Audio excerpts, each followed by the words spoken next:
Welcome to What Matters Now, another informal conversation between me, Amanda Borschel-Dan, and Haviv Rettig Gur, our senior analyst at the Times of Israel. Welcome, Haviv.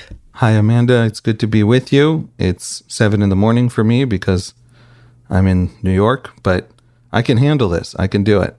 You're an early riser. You have many kids. You've been through this. It's fine.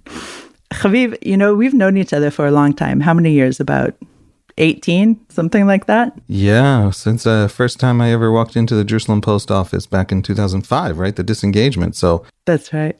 Yes. Yeah. So I don't know if I've ever told you where I made my embarrassingly naive decision to make Aliyah.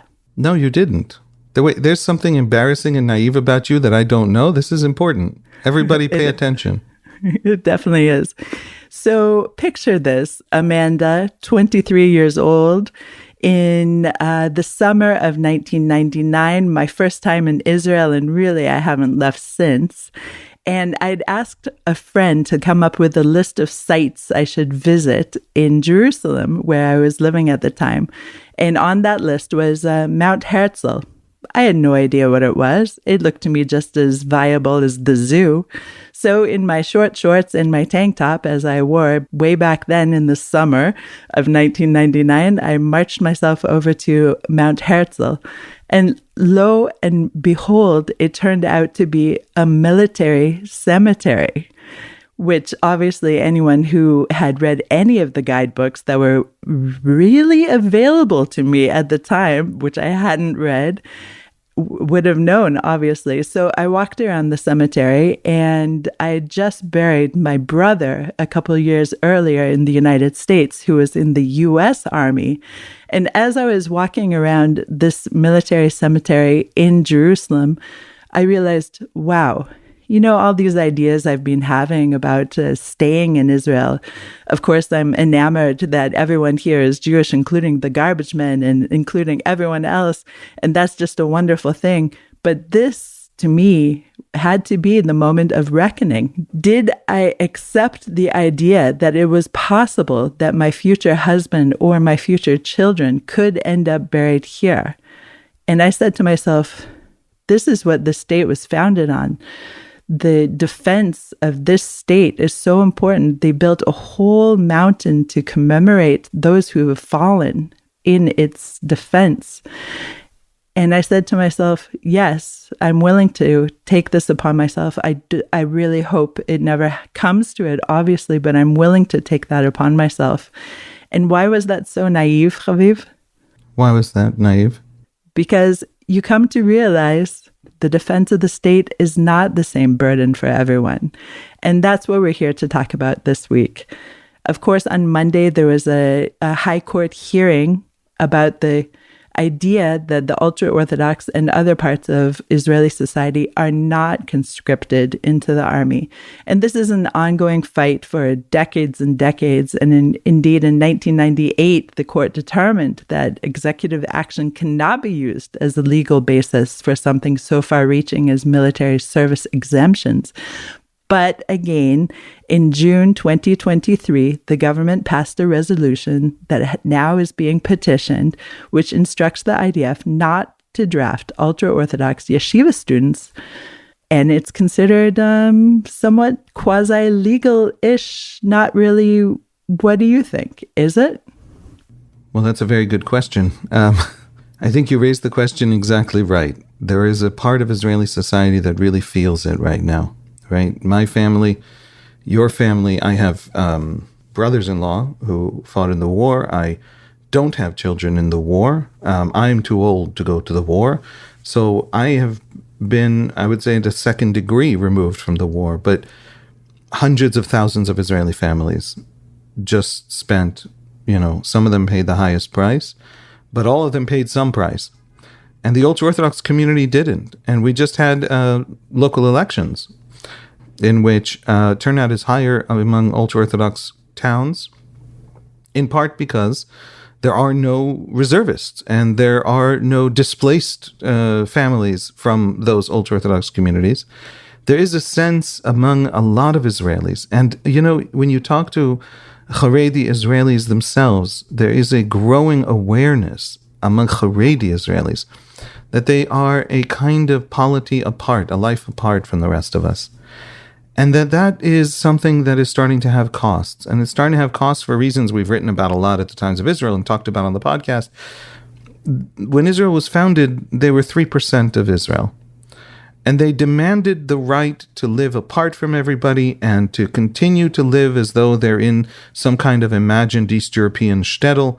And everybody was okay with it because they were this tiny little religious minority that you just respect and everybody gets on with their lives. But they're 13% of the population.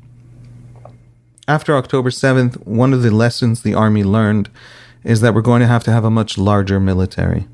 We're going to have an army with massive numbers of infantry battalions deployed on all our borders, assuming that our enemies haven't built all of their military assets not to use them, but in fact we have to assume they're going to use them, and therefore we have to assume October 7th are being planned now in Lebanon. We know for a fact that Hezbollah in Lebanon is planning them, and therefore if 86,000 Israelis displaced from the north are ever to go back home, they're going to go home with massive deployments of battalions of infantry that right now the army just doesn't have. Reservists, hundreds of thousands of reservists came out of Gaza over the last month, 6 weeks, and a lot of them were told point blank, be ready to fight again in June.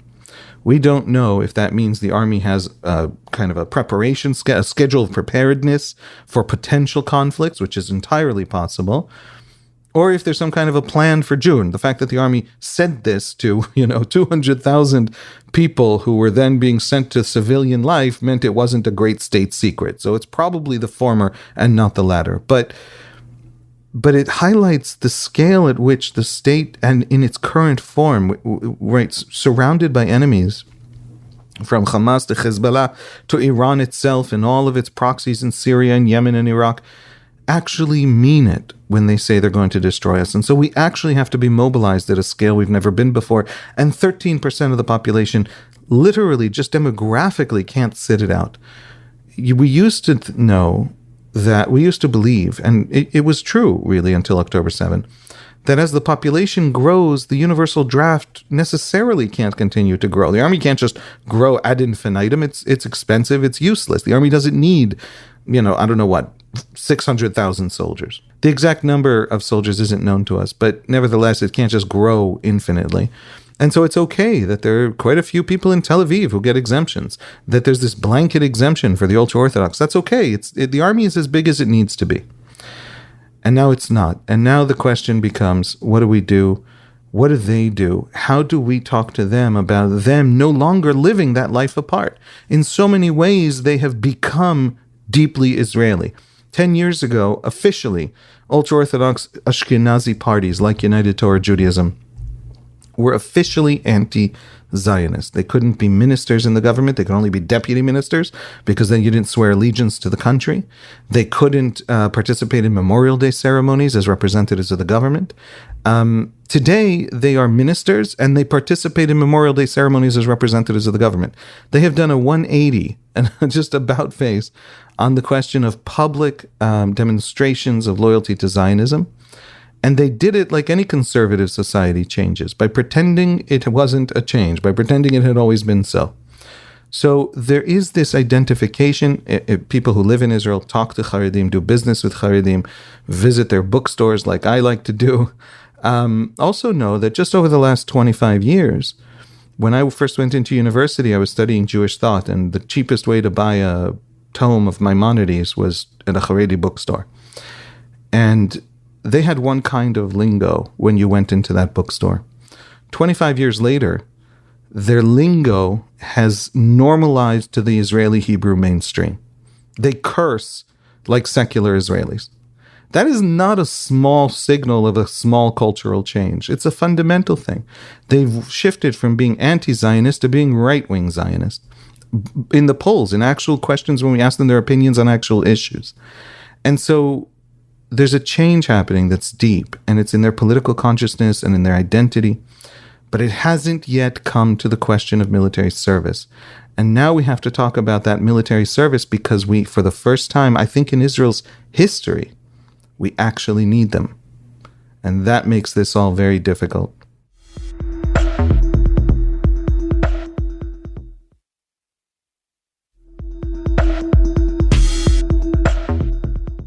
You keep talking about 13%, but just to put that into more specific numbers, last week the IDF's personnel directorate told a Knesset committee that 13% represents 66,000 young men who have received a deferral from the military over the past year. That's reportedly an all-time record even. And it should be said, however, that some 540 of them decided to enlist post-October 7th. So 540 decided to enlist of the 66,000 who are of military age. It's really interesting.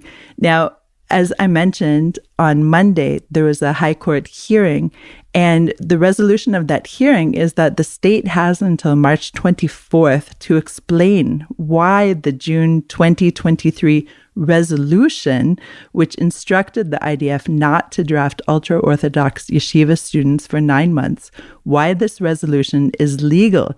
And the resolution itself came as a patch to a law. So what we've been seeing for the past, 25 years or so is just patches upon patches upon patches, because essentially any law that has been legislated so far has been struck down by the High Court of Justice because it is not equal. And do you see in any way that there could be a law that could be drafted to include some kind of ultra-Orthodox deferral, maybe not for the entire 66,000 eligible men, but that there still could be a law that would show some kind of equality at the same time? That's the million-dollar question. I don't know if it's possible to draft a law that will actually draft some significant number of Haredim. I know somebody who is a graduate of the Ponibezh and Slavodka yeshivas, deep within the even the elite, not just the mainstream, the elite of the Lithuanian Haredi community in Israel. And he decided to, after finishing a significant part of his yeshiva studies, he's now at a fancy law school overseas, quite an intelligent guy. He decided to go serve in the army. And he was not only served full term as an infantryman, but he just served 3 months in Gaza. And he has written on this question: can my friends at the Ponibezh Yeshiva, one of the more significant and famous and prestigious of the Lithuanian yeshivas in Israel, can they be drafted? And his comments were very helpful to me, because a lot of the public debate in Israel, he kind of tosses aside as irrelevant, as just sort of fluff and rhetoric. For example, Haredi politicians like to say that when their students sit and study in yeshiva, that creates a kind of spiritual protection on the country that is equal to the military protection that my 2 brothers-in-law endangered their lives to give us. And that kind of talk about about the spiritual protection of yeshiva students creates so much anger and resentment that it, to my mind, it counts as what we call in Judaism a chilul Hashem, a desecration of God's name. When in the name of God you do things that are just manifestly bad and wrong and unfair and evil. He says that is a kind of rhetorical tick that should not be taken seriously. No Haredi person actually takes that argument seriously. The great problem with drafting people to the army, according to him, someone who went through the full infantry service after coming out of the Ponibezh Yeshiva, is just the actual life of the army. You cannot have a serious Haredi religious life in the military. You can't, for reasons that are sometimes unfair. The military doesn't, the military is a big bureaucracy that's busy preparing or fighting wars, right? And so it doesn't have time to sit and think with you about the details of your specific rituals that you have to keep if you're going to be Haredi. But also some reasons that are very good and right and legitimate. The army can't create higher levels of kashrut for all its military bases so that a few Haredim can travel throughout the military and eat at all the different cafeterias, because it's extremely expensive.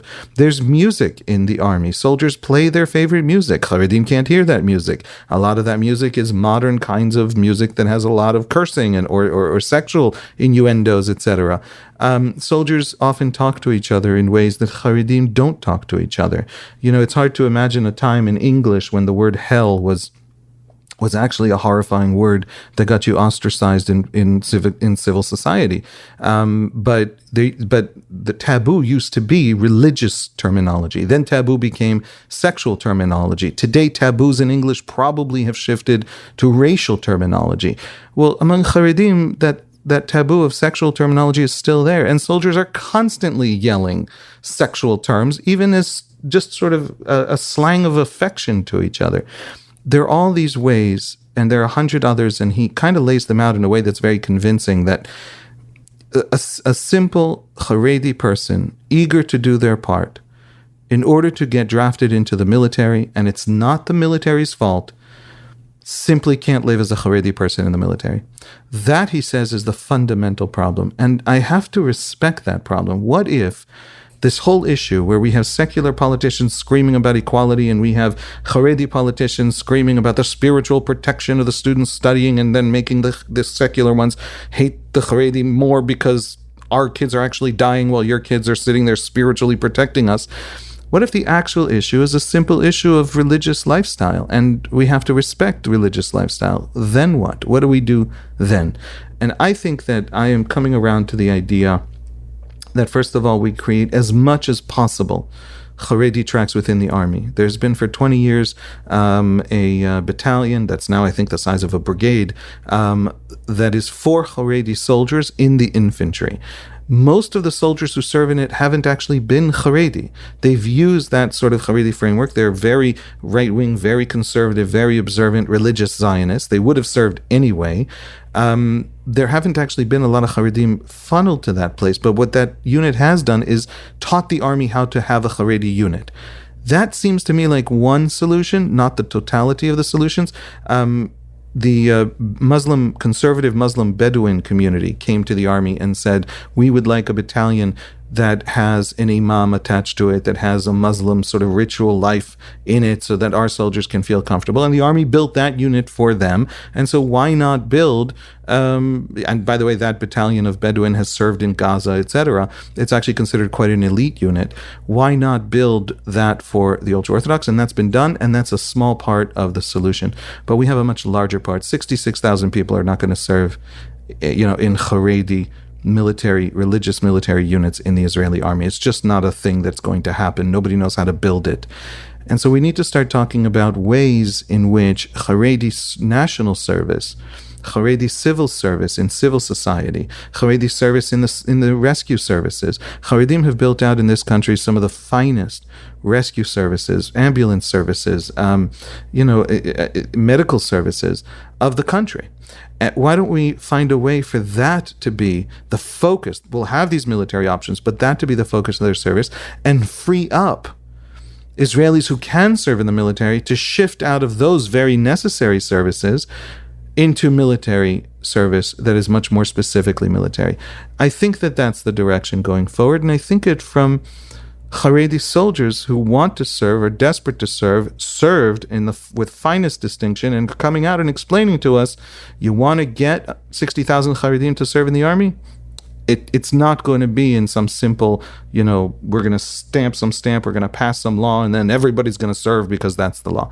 They're not going to give up their religion for the army, and so we need to find other ways to get them involved. Religious exemptions to military service is something we do respect in general as a society. There's just too many of them now to give them up demographically just because we need a larger army. So we have to find those other ways.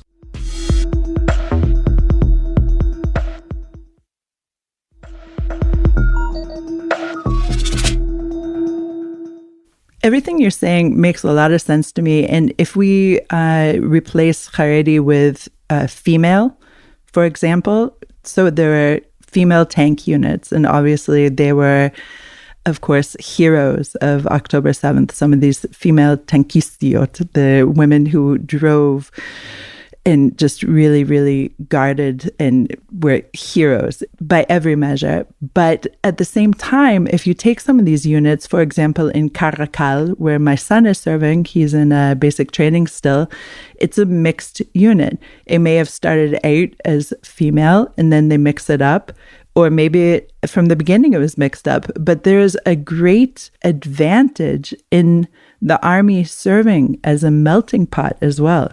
You can keep everything segregated, as you're saying, but at the same time, for the cohesiveness of Israeli society, the army is the great crucible in a way. I know through my son right now, and you must know through your own experiences, Haviv, that in the army you met people you would never have run across ever in Israel.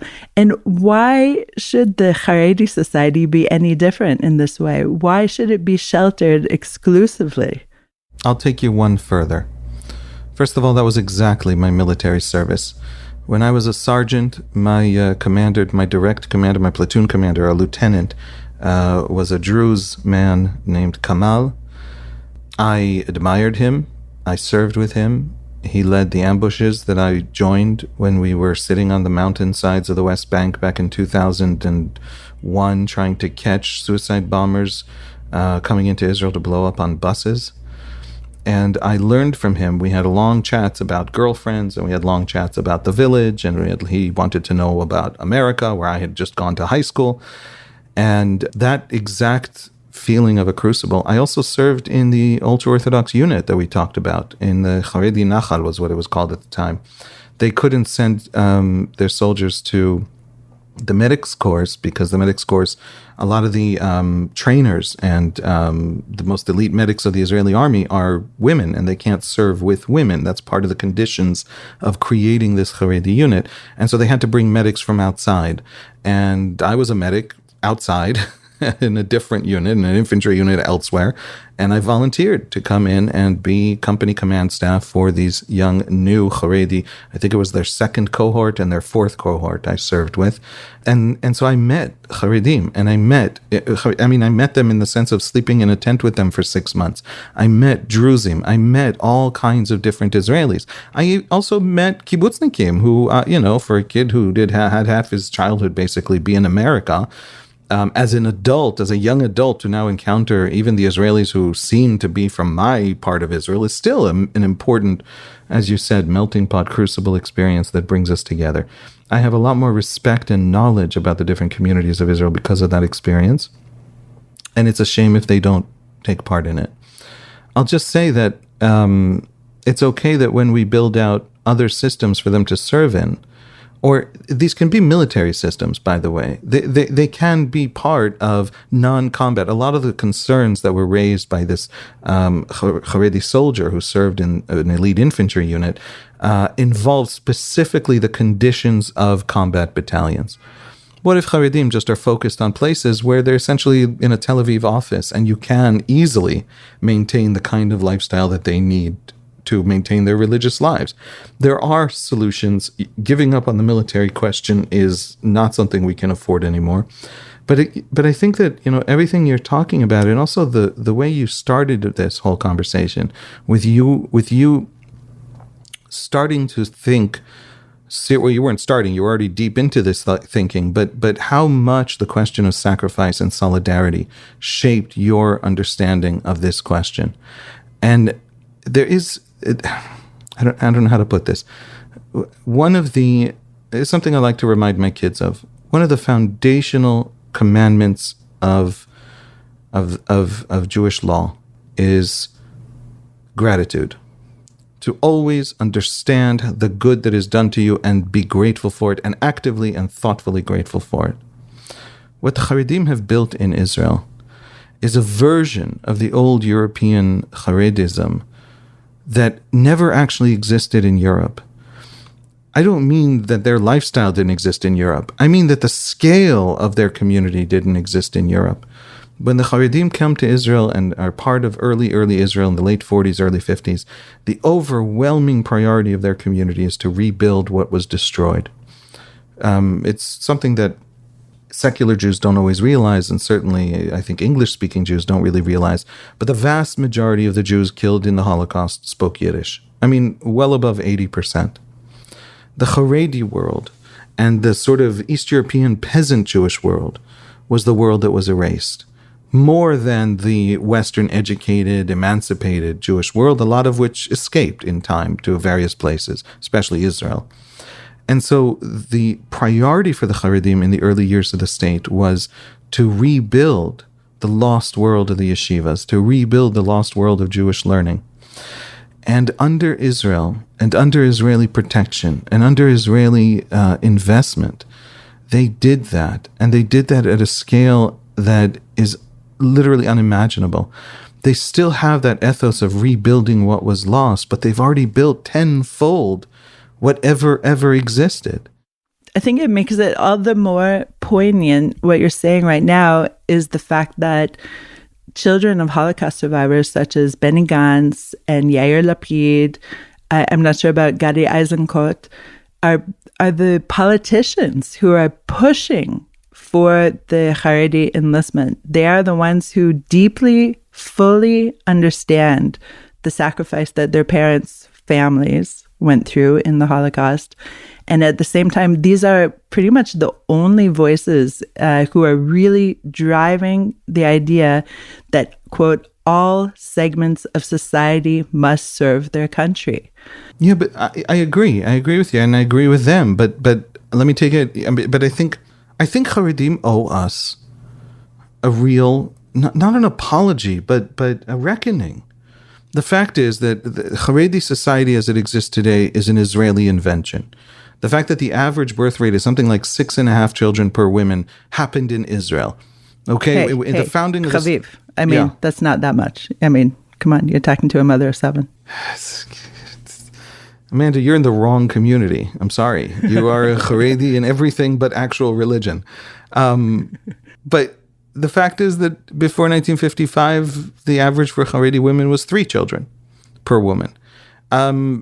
At the founding of the state, 400 yeshiva students were granted a special exemption, just like special, incredible, talented sports, athletes and artists were also granted special exemptions, so that if you're some kind of potentially world-class cellist, you didn't lose the 3 years that you needed to become a world-class cellist by a military service that didn't, right? There are reasons to give these exemptions from military service. There are reasons to give them to artists and athletes and yeshiva students and potential budding physicists if they're genuinely brilliant. That 400 was still only 800 in 1975, and it was under Begin's government, and it was under a government that began in 1977 to be dependent on the Haredi parties, that it ballooned to 60,000. In other words, both when it comes to birth rate, in 1979, I wrote an article about this back in May, that's why I have these numbers. In 1979, 85% of Haredi men had jobs. Today, that's below 50%. So the Haredi community that we have today that lives on this welfare system, that refuses to serve, by the way, in the early years of the state, the Haredi signatories to the Declaration of Independence, the leaders of the Haredi community, political and religious, they were more likely than not to have children fighting in the war, in the army. So the Haredi community that we built today is not the old Haredism of Europe. It's a brand new Haredism created by Israel, created by an Israeli welfare state. And when you parse that out to just the actual institutions, for example, the Mir Yeshiva, probably the flagship of Haredi yeshivas, at its heyday, at its most significant moment in the 1920s, in Mir, in Belarus, what is today Belarus, it had 400 students. And today it has 9,000. So the Belzer Yeshiva was almost wiped out in Poland in 1939, and it was a single yeshiva. Today in Israel, the Belz Hasidim have 12 yeshivas. The point is, Haredi society owes us more than to negotiate a way to just kind of serve somewhat to free up other people to go to the army. I think that's a viable political and cultural and social solution. But I want more from them. I want gratitude. The Haredi world has grown to a place, it has brought back what was destroyed, which was its overriding impulse and what its rabbis talked about as the great need of the moment. Back in 1945 and 1948, it has grown back tenfold. And what enabled them to grow back tenfold, to reach that astonishing birth rate, to live without working at such astonishing rates, and to have these yeshivas turn into institutions that are at the highest levels of Haredi learning, 20 times the size they ever were at their heyday in Eastern Europe. What allowed that is the Israel that was built around them by the secular Israelis. And so this Haredi vision of themselves as this bubble that's moving through history unchanging, as this ship sailing past all the tumultuousness of history and carrying its sacred mission forward untouched by its surroundings, that vision of itself is an act of profound ingratitude. And it has to change, because they live on our sacrifices, on our taxes, on our service, and they have served in the past, and they know how to pay taxes. It's not this sacralization of their willingness to live at other people's expense has become, in Jewish religious halachic terms, a sin. And it's time that I want to have this conversation that this, soldier who's a graduate of Ponybridge is helping guide my own thinking, and many other people that I know. During my service in the Haredi Nachal, I met people who dropped out of yeshivas and had a very difficult life and then found themselves again in the army and have since gone on to careers at universities and high tech and the media. I talk to them. I want to understand what Haredim need in order to serve. But I need the Haredi community to get up and say, everything we have built and everything we now have and all the vast success and all the restoration of everything that was lost in the Holocaust is thanks to these other Jews around us. And if we don't have a culture of hakarat tov, of gratitude, which is a mitzvah, it is a commandment of Jewish religious practice, then we are the sinners in this story. I want that, and I can't get away from wanting that. And they owe it to me, and I want to hear them say it. Haviv, thank you for all of your insights today. Thanks, Amanda. Thanks for joining us on this week's What Matters Now. Please check out another installment next week. If you have any questions or comments about this What Matters Now or any other episode, please drop us an email at podcast@timesofisrael.com. This episode was produced by the Podwaves. Thank you, and until next week, Shalom.